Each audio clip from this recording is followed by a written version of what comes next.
the camera. Take the camera. Tonight, we look at 6 disturbing camping encounters caught on camera. Real moments, real danger.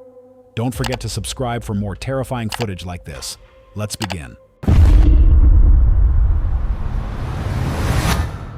On April 15th, 2025, the YouTube channel The Wandering Series released what would become one of its most unsettling explorations yet. Known for using the Randonautica app to generate random points for spontaneous adventures, the creator sets out on this particular journey with a lighthearted intention: money. But what the app delivers is far from a treasure hunt. Armed only with a camera and a walking stick, he heads into the Canadian wilderness, optimistic about what the app might reveal. Hello everyone, welcome to the Wandering Series. Hey, it's finally nice out again. That means we can go do some Randonautica, because look, it's gorgeous. Sort of, kinda. It's plus 20 out, which makes it really nice, but it's not officially spring yet, so everything is just like dead. So basically, let's get this train rolling. I did get this pro membership, so now I don't have to worry about points. I'm thinking I'll probably do like an attractor, right? And we want to attract some money this time. It didn't work last time, but today maybe the spirits will be nice to me and will give me some money. Hey, that wouldn't be too bad. So let's start. And you gotta like manifest and think. So it's like money, just give me my money. No true anomaly. Oh, how is there nothing around? Of course it doesn't work.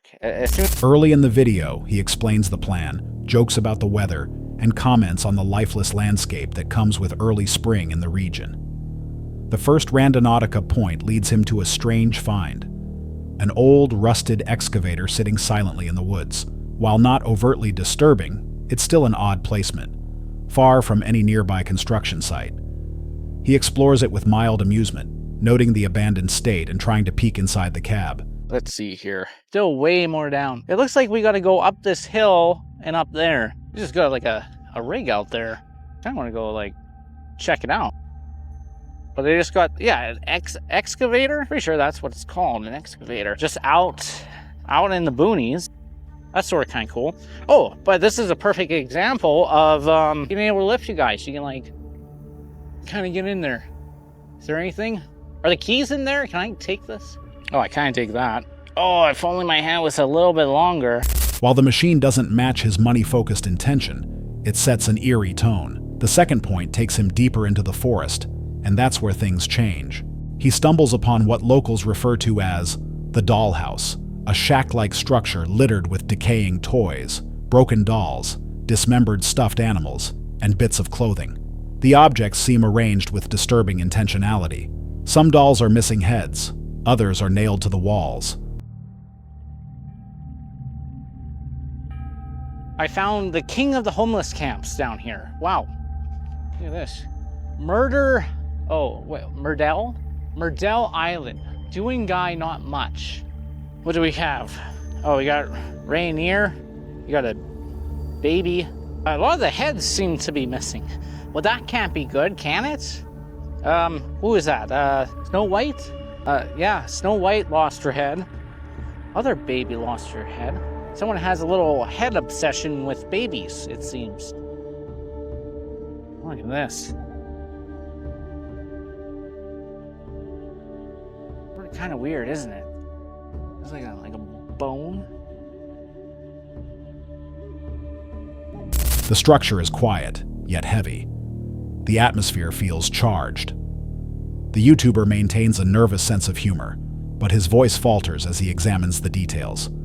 What looks like bones, scorched plushies, and children's clothes, faded and rotting. Oh, okay. Oh, that's kind of it, isn't it? All right. That's what? The dollhouse? It's pretty cool, right? That's like the weirdest thing. That was more interesting than any of these Randonautica spots. But I guess if I wasn't doing Randonautica, I wouldn't have found it. So, oh, it's the spirit. Who knows? All right, but I think we just head to our final destination, which I think is just over here.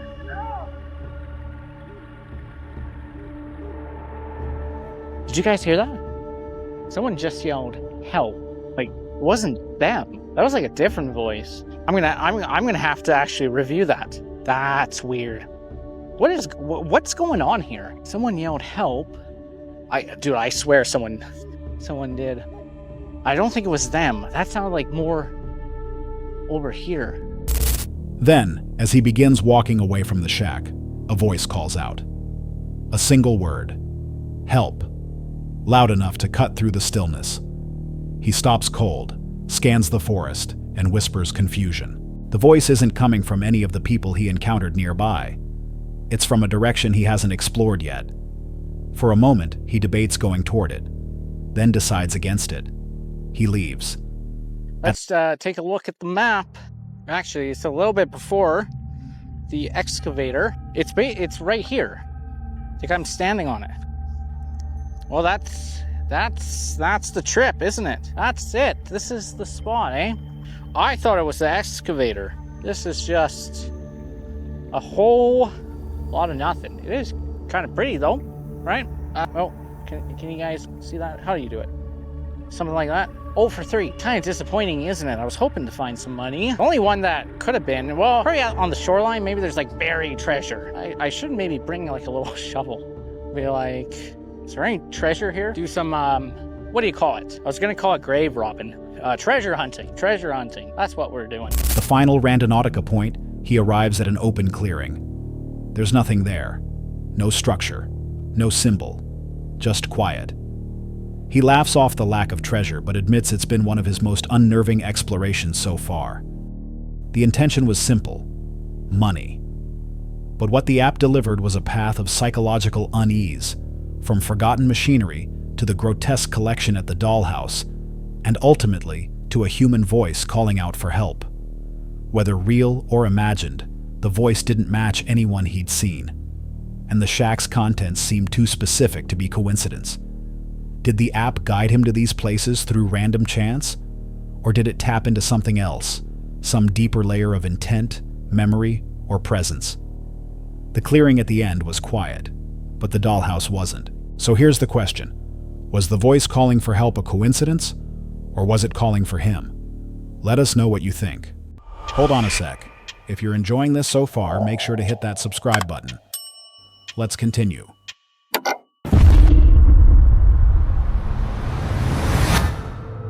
The YouTube channel Grassman58 is known for its understated approach to unusual wilderness phenomena, favoring calm documentation over shock value. In this particular video, that restraint is exactly what makes the content so compelling. The footage begins with the creator hiking alone through a forested area near Colville, Washington. It's August 28th, around 9 a.m., and what starts as a routine walk along a cold stream bed quickly shifts into something far more mysterious. Okay, it's August 28th, Sunday morning.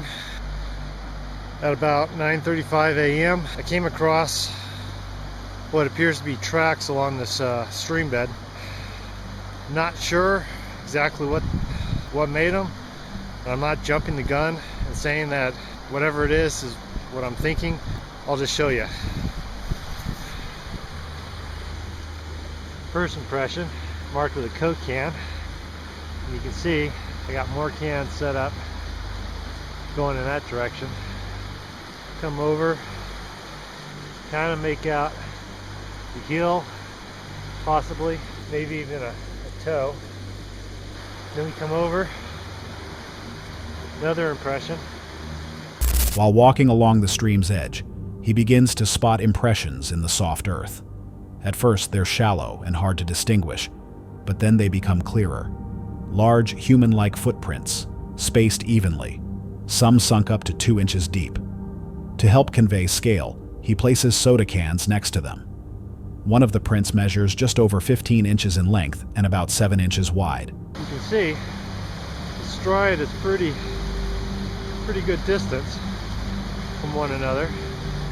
Now, I'm not saying that this is Bigfoot, but sure looks interesting. Kind of see the impression where the dirt's got pushed back, maybe some toes here, possibly. Just seems like kind of a small heel.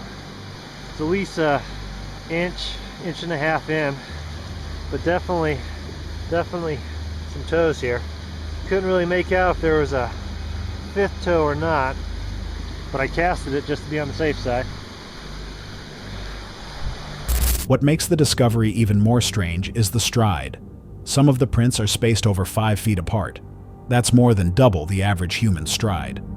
And the directionality suggests purposeful movement, down from a hillside, across the icy stream, and through thick brush. Let's see what it measures out to be. About 15, it's a little over 15 inches long. About 7 inches again. Pretty interesting. Distance between center of the toe, or center of the foot, to other foot, about, say about 4.5 feet. Let's just put that down for a second. See, it's a pretty good stride. He notes that the temperature of the stream is near freezing. Too cold, realistically, for a barefoot person to casually walk through. There are no signs of shoes or boots, no tread patterns, and the terrain is remote. Even more unsettling is the sense that whatever left the prints had passed through recently. He describes nearby disturbances, fresh impressions, bent foliage, but no visible animals or humans in the area. So I'm not sure, but maybe it came down from that direction, across this stream, which is freaking ice cold. Maybe that's the track, not sure. Maybe one there, not too sure if that's a toe imprint or not. Kind of kicked up there a little bit, you can see, but not sure. Possible another, maybe a toe, not real sure about that. Not sure about this. Could be bear, could be anything actually, I don't know. To maintain objectivity, he compares the prints to the size of a firearm for reference, then measures stride distances using cans and tools. Everything aligns. This was no small creature, and it had moved with intent. The evidence, though subtle, builds a strong case for something outside the ordinary. A person would have to be barefoot, extraordinarily tall, and willing to wade through frigid mountain water for no clear reason. A bear? Maybe. But the even stride and foot shape don't align. Whatever left these tracks was heavy, bipedal, and silent. There are no dramatic jump scares or shaky night footage here. Just quiet, cold footprints that don't make sense. And sometimes that's far more disturbing. So what do you think? Was this just a trick of erosion, or did something walk through those woods, unseen? On May 5th, 2025, the YouTube channel Driveline uploaded a short but chaotic video that quickly caught fire across trucking communities and social media platforms. The clip was filmed at a Love's truck stop and shows a moment of unexpected meltdown, one that's as confusing as it is captivating. The footage begins innocently enough. A driver is seen outside his rig, seemingly doing laundry in the open. He's wringing out wet clothing with aggressive intensity, tossing garments around and shaking water from them like he's in a rush, or just furious. I have no clue what's going on. What is going on? What the hell is going on?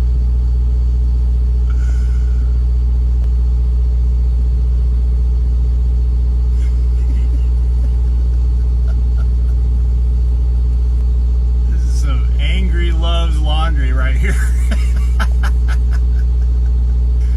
He is pissed off about something. What is he doing? He's wringing his clothes out. Some kind of manual drying method here. Yeah, he's wringing his clothes. He went.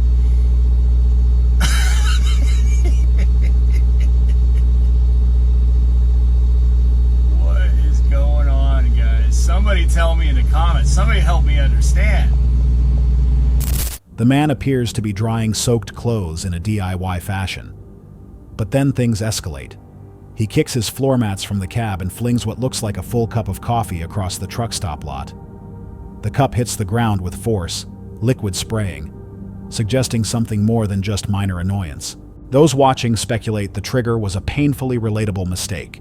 spilling an entire cup of hot coffee inside his truck, soaking his clothes, gear, and floor in the process.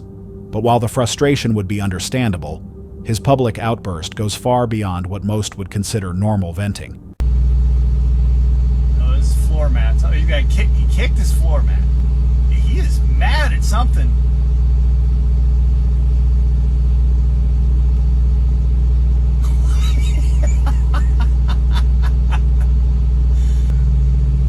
Bro. See if he throws. What is going on? I don't even understand this.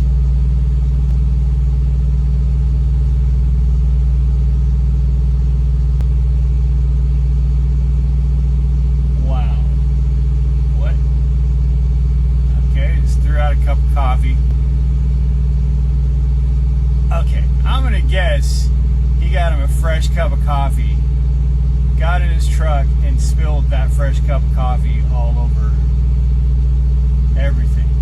His clothes, his floor mats, his shoes.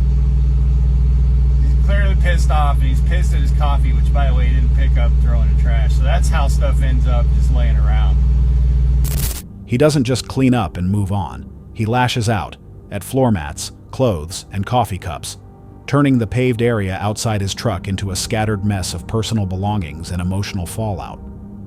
To some, this was just a trucker having a very bad day. To others, it was a breakdown unfolding in real time, caught on camera by a fellow driver unsure whether to intervene or record. What's clear is that the line between inconvenience and meltdown can be very thin when you live on the road. There were no fights, no injuries, just a man and his boiling frustration, played out between diesel pumps and soda machines. But here's the question: was this just a spilled coffee, or the final drop after weeks of pressure?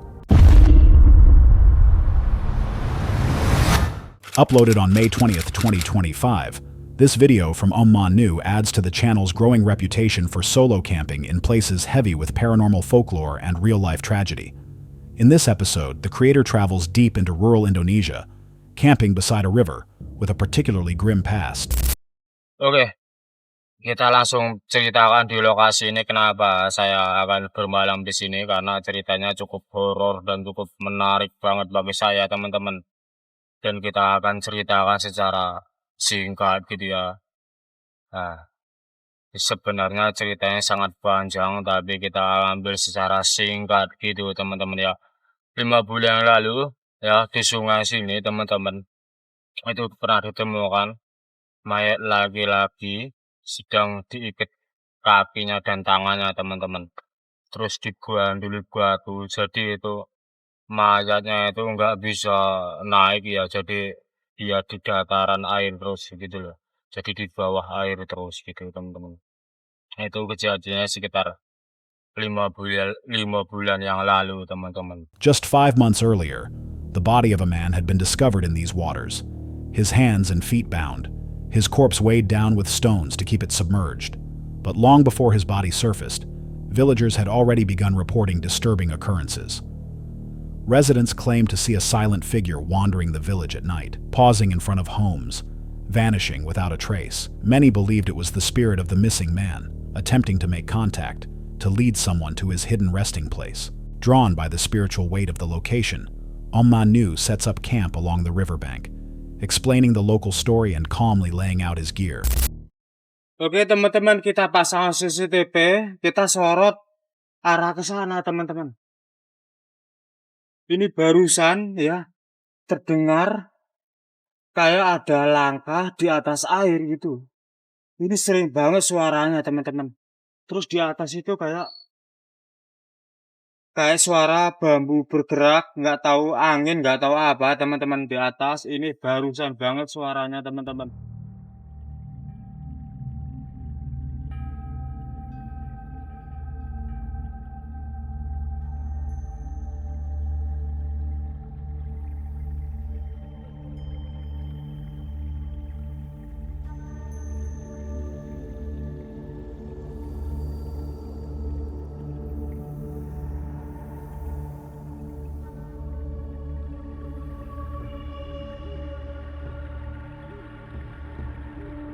As night falls, he sets up a CCTV camera pointing directly toward the water, hoping to capture anything out of the ordinary. What follows is subtle, but unnerving. Unexplained sounds begin to drift through the stillness, the snapping of bamboo, splashing in the water, repeated rustling that seems timed rather than random. While at first this could be chalked up to wildlife, the pacing and recurrence of the sounds feel too deliberate. Later, while reviewing the footage, two moments stand out. At the 27-minute mark, a shadowy shape is seen moving across the surface of the river, too large and smooth to be debris, too defined to dismiss.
Then, at 34 minutes, a faint ghost-like figure appears near the water's edge.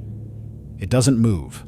It simply stands facing the camera, motionless, almost blending into the dark, until it vanishes without a sound. Later that night, a cooking pot, securely placed, mysteriously shifts several feet from where he left it. There are no signs of animals or human interference.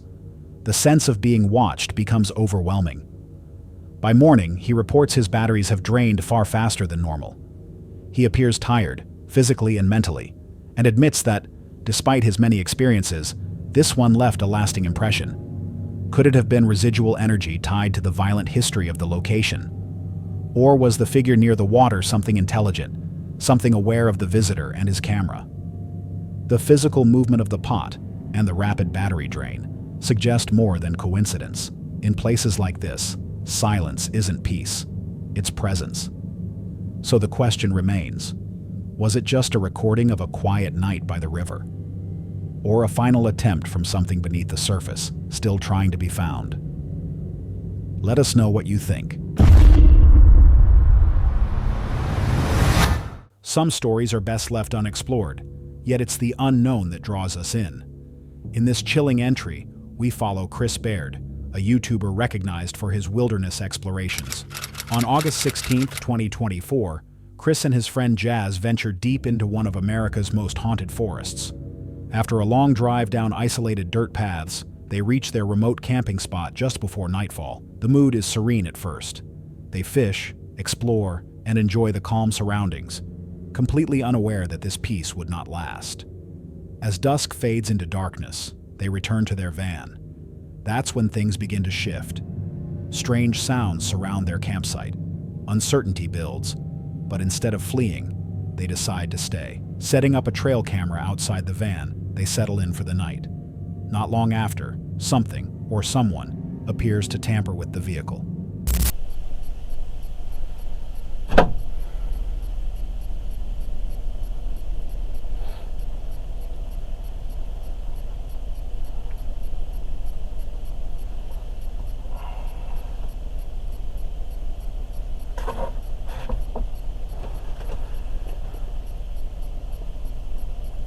Chris stirs from sleep, but still drowsy, dismisses the noise. But the camera outside has shifted. Something had been moving around them, watching.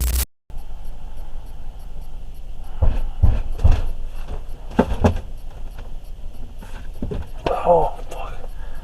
Oh, fuck, I just hit my head. Oh, fuck. Jazz? What the fuck was that? Jeez.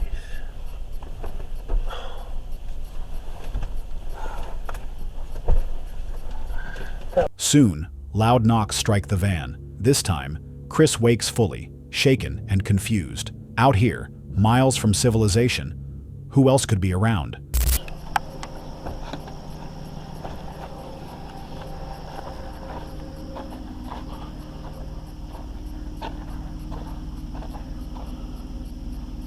There's really nobody. What the fuck is that? He wakes Jazz, and they investigate. The woods are silent again, as if nothing happened. Still disturbed, they return to the van. Chris? That's a fucking gunshot! Dude, yo, get the out of here. We gotta go. What the fuck, dude? Yo, What the fuck is that? Fucking gunshot? that was a fucking gunshot. Oh, pack your shit. Bro, that was Put close. your fucking shit Chris, that was away. fucking close. Push it away. We need to fucking go right Yeah, now. now. Right now. Oh, sorry. Holy shit, holy shit.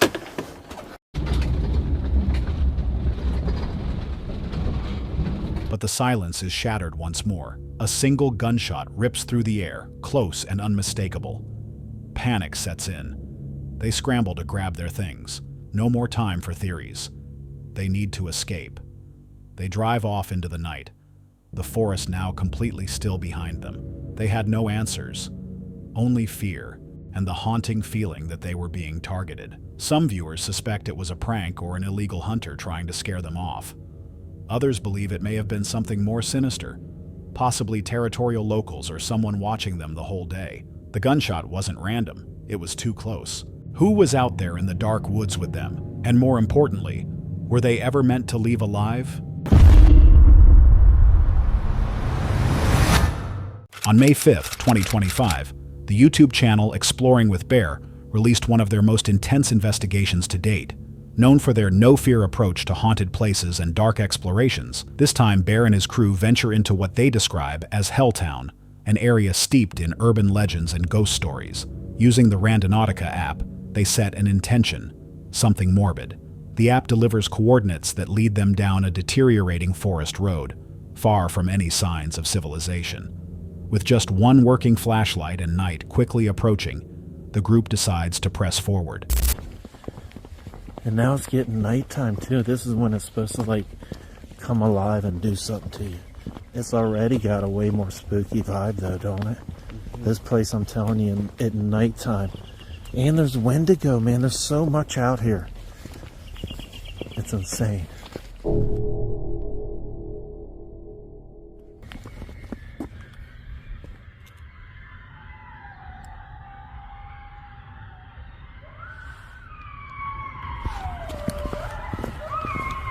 Take the camera. Take the camera. No, point it this way. Get this on film. Not me, though.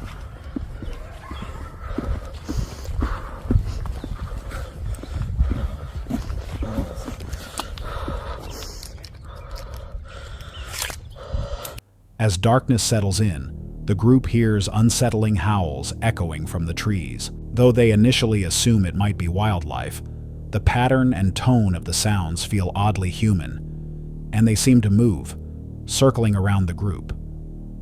Oh man, what's that say? That says die. That says die on it. That was not there. I don't remember that. I don't remember that being there. Is that like blood dripped around it? Look at the blood right there. Is that blood? Oh, look. Oh, there's somebody down there. This is the way we gotta go. We're in the radius. Man, I can't even see you on camera anymore. We're in the radius now? Yeah, we're in the radius now. Crap, we... Go farther and it's up there. Hey, since I got the camera, can I use your flashlight? Because I can't see anything now. Use mine. Eventually, the trail leads them to a narrow, decaying bridge. Beneath it, ominous graffiti reads, "Die," and beside it, what appears to be a puddle of dark red liquid. Whether it's paint, blood, or something else, they're unsure. But the timing and placement feel intentional. Look, there's people up here. What's our radius? Our intent was morbid. Okay, well, look, check out the sides of the road real good. Look, man, there's freaking people.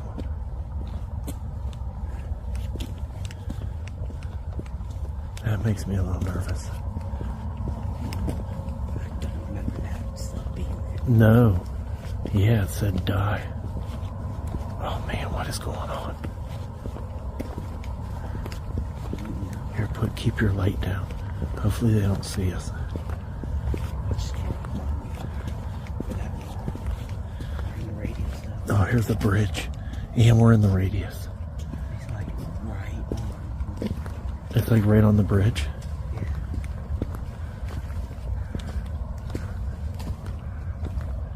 Then come the figures. Their flashlight catches a row of still silhouettes along the roadside. The group freezes. The figures don't move. No one speaks. Then, without warning, the shadows disappear into the forest. Whether they were people or something else is never confirmed. Do you see something? Yeah. What is it?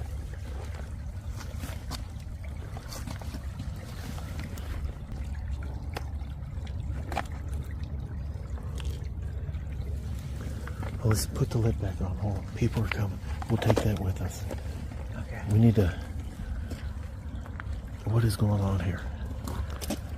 That's a cool find. That's something. Yeah. There's like I don't know. Him walking. Man, it's getting dark. We need to get back to... We'll check that out at the truck. Yeah. Let's go to the truck. Where'd you find that at? It was like Right at the corner of the bridge. Yeah. Were those people just on the bridge a minute ago? On this bridge? Do you think? Do you think that was from them? I think it might be. What is it? Reaching the final location delivered by the app, they discover a small, weathered container partially buried under leaves. That looks... Hold on. I don't know if I would just touch that yet. That looks sort of... What is this? Hair tie. Really dirty. It's like got stains on it though. There's stains on that. A glove. One glove. There's a bunch of dirt and crap. There's like white dirt in there. It's a different kind of dirt. What is it? Piece of paper. Number 7. And it's burnt on the sides. Number 7. Here, let's show the camera. NU7. You think number, Jakey, stands for number? Yeah. NU7. Is that a stain on the side of that too? Is that burnt or is that like a blood stain on the corner of that? That's burnt. You can tell from the black. On the edges. I know that circle is, but what about on the right on the edge? Is that a stain? That has to be Or is that burnt. burnt too? That has to be burnt. That's creepy. What's number 7 mean? Number 7, I don't know. Inside are disturbing items: a stained scrunchie, a single glove, scorched paper marked with the code NU7, and a strange, gritty white substance that clings to their hands. The group debates what it all means, if anything. Could it be a planted scare? A random stash? Or the remains of something far darker? As they begin to retreat, things worsen. Several members report itching, nausea, and a growing sense of dread. They stumble upon an old walkie-talkie on the path back, possibly from a prior explorer. It only heightens their anxiety. Bear, visibly shaken, begins to question whether interacting with the items was a mistake. The team makes it back to the vehicle safely, but the emotional toll is clear. There are multiple interpretations. The items could have been placed to startle, but the surrounding conditions, figures, health symptoms, the cryptic paper, don't feel like coincidence.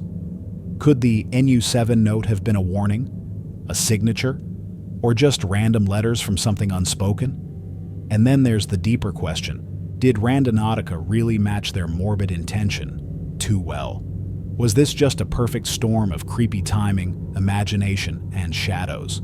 Or did the app really lead them somewhere they were never meant to find? Let us know what you think.